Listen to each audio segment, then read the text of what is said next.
Dito yung bahay ng kaibigan ni Papa. Nagilap niya sa daan. Kalay nawawala siya, so nilapitan.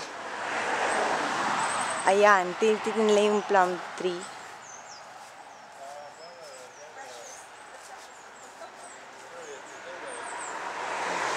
Ito yung puno na 100 years old na. Ayan.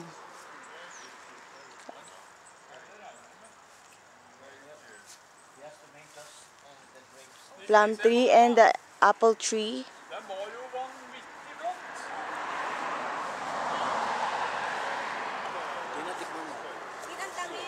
Opo, salamat. Sarap. Ay, si Papa, kung saan nakarating. Picture mo yung mga plums. At saka Nagkaroon na ng kaibigan. yung apples. Epekto yan ng kapal ng mukha.